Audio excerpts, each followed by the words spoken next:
ये क्या हो गया ವಿಜಯೇಂದ್ರ ಜಿ ಏನಾಗೋಯ್ತು? ಕ್ರಾಸ್ ವೋಟಿಂಗ್ ಬೆನ್ನಲ್ಲೇ ವಿಜಯೇಂದ್ರಗೆ ದೆಹಲಿಯಿಂದ ಕಾಲ್ ಬಂದಿದೆ. ಪರಿಷತ್ ಫಲಿತಾಂಶದ ಬೆನ್ನಲ್ಲೇ ಹೈಕಮಾಂಡ್ ಕಾಲ್ ಮಾಡಿದ್ದಾರೆ. ಇದೀಗ ಅಡ್ಡ ಮತದಾನದ ಬಗ್ಗೆ ಮಾಹಿತಿಯನ್ನ ಪಡೆದುಕೊಂಡಿದ್ದಾರೆ ಹೈಕಮಾಂಡ್. ಏನಾಯ್ತು ಅಂತ ಕೇಳಿದ್ದಾರೆ. ಬಿಜೆಪಿ ನಾಯಕ ವಿಜಯೇಂದ್ರಗೆ ಹೈಕಮಾಂಡ್ ಕಾಲ್ ಅನ್ನು ಮಾಡಿರುವಂತದ್ದು. ಏನಾಯ್ತು ಹೇಳಿ, ಕ್ಲಾರಿಫಿಕೇಶನ್ ಕೇಳಿದ್ದಾರೆ ಹೈಕಮಾಂಡ್. ಯಾಕೆ ಈ ರೀತಿ ಆಯ್ತು? 3 ಜನ ಯಾಕೆ ಕ್ರಾಸ್ ವೋಟಿಂಗ್ ಅನ್ನ ಮಾಡಿದ್ರು? ನೀವು ನೋಡ್ಕೊಂಡಿರ್ಲಿಲ್ಲ? ಏನಾಯ್ತು ಹೇಳಿ ಅಂತ ವಿಜಯೇಂದ್ರ ಅವ್ರಿಗೆ ಕೇಳ್ತಾ ಇರುವಂತಹ ಪ್ರಶ್ನೆ. ಹೈಕಮಾಂಡ್ ಪ್ರಶ್ನೆಯನ್ನ ಮಾಡ್ತಾ ಇದೆ, ಫೋನ್ ಮಾಡುವ ಮುಖಾಂತರ, ಕಾಲ್ ಮಾಡುವ ಮುಖಾಂತರ. ಕ್ಲಾರಿಫಿಕೇಶನ್ ಕೊಡಿ ವಿಜಯೇಂದ್ರ ಅವರೇ, ಏನಾಯ್ತು ಅಂತ ಕೇಳ್ತಾ ಇರುವಂತದ್ದು.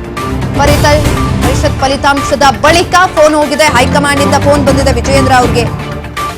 ಇನ್ಫಾರ್ಮೇಶನ್ ಅನ್ನ ಕಲೆಕ್ಟ್ ಮಾಡ್ತಿದ್ದಾರೆ. ಬಿಜೆಪಿ ನಾಯಕ ವಿಜಯೇಂದ್ರಗೆ ಹೈಕಮಾಂಡ್ ಕಾಲ್ ಅನ್ನ ಮಾಡಿರುವಂತದ್ದು. ಕ್ಲಾರಿಫಿಕೇಶನ್ ಅನ್ನ ಕೇಳಿದ್ದಾರೆ. ಯಾಕ 3 ಜನನು ಕೂಡ ಕ್ರಾಸ್ ವೋಟಿಂಗ್ ಅನ್ನ ಮಾಡಿದ್ರು? ನಿಮ್ಗೆ ಗೊತ್ತಿರ್ಲಿಲ್ವಾ? ನೀವು ನೋಡ್ಕೊಂಡಿರ್ಲಿಲ್ವಾ? ನಿರ್ಲಕ್ಷ್ಯ ತೋರುದ್ರ? ಇದ್ರ ಬಗ್ಗೆ ಕ್ಲಾರಿಫಿಕೇಶನ್ ಕೊಡಿ ಅಂತ ಕೇಳ್ತಾ ಇದ್ದೆ ಹೈಕಮಾಂಡ್. ಪರಿಷತ್ ಫಲಿತಾಂಶದ ಬೆನ್ನಲ್ಲೇ ಹೈಕಮಾಂಡ್ ಕಾಲ್ ಅನ್ನ ಮಾಡಿರುವಂತದ್ದು. ಅಡ್ಡ ಮತದಾನ ಆಗಿರೋದಕ್ಕೆ ಏನ್ ಕಾರಣ? ಯಾಕಾಗಿ ಹೀಗಾಯ್ತು? ನಿಮ್ಮ ಗಮನಕ್ಕೆ ಬಂದಿರ್ಲಿಲ್ವಾ? ಇವರ 3 ಹೆಸರು ಅಂದ್ರೆ ಚಂದ್ರಲಮಾಣಿ ಆಗಿರ್ಬೋದು, ಹಲಗೇಕರ್ ಆಗಿರ್ಬೋದು, HK ಸುರೇಶ್ ಅವರ 3 ಹೆಸರು ಕೂಡ ಇದೀಗ ಕೇಳಿ ಬರ್ತಾ ಇರುವಂತದ್ದು. ಇವರ 3 ಹೆಸರು ನಿಮ್ಗೆ ಗೊತ್ತಿರ್ಲಿಲ್ವಾ? ಅಥವಾ ಈ ರೀತಿಯಾಗಿ ಆಗತ್ತೆ ಅನ್ನುವಂತ ಊಹೆ ಮಾಡಿರ್ಲಿಲ್ವಾ ಅಂತ ಯತ್ನಾಳ್ ಅವರೇ ಬಿಜೆಪಿ ಪರವಾಗಿ ಓಟ್ ಹಾಕಿದ್ದಾರೆ. ಅವರೇ ಬಿಜೆಪಿ ವಿರುದ್ಧವಾಗಿ ಎಷ್ಟೋ ಬಾರಿ ಮಾತನಾಡಿದ್ದಾರೆ, ಉಚ್ಚಾಟಿತರಾದ್ರು. ಎಷ್ಟೇ ದ್ರೋಹ ಮಾಡಿದ್ರು ಕೂಡ ಬಿಜೆಪಿಯನ್ನ ಬಿಟ್ಕೊಟ್ಟಿಲ್ಲ ಯತ್ನಾಳ್ ಅವರು.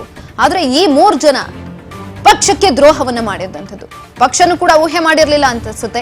3 ಹೆಸರು ಬರುತ್ತೆ, ಕೇಳಿ ಬರುತ್ತೆ ಅನ್ನೋದನ್ನ. ಆದ್ರೆ ಇದೀಗ ಇವರ 3 ಹೆಸರು ಕೂಡ ಕೇಳಿ ಬಂದಿದ್ದಂಥದ್ದು.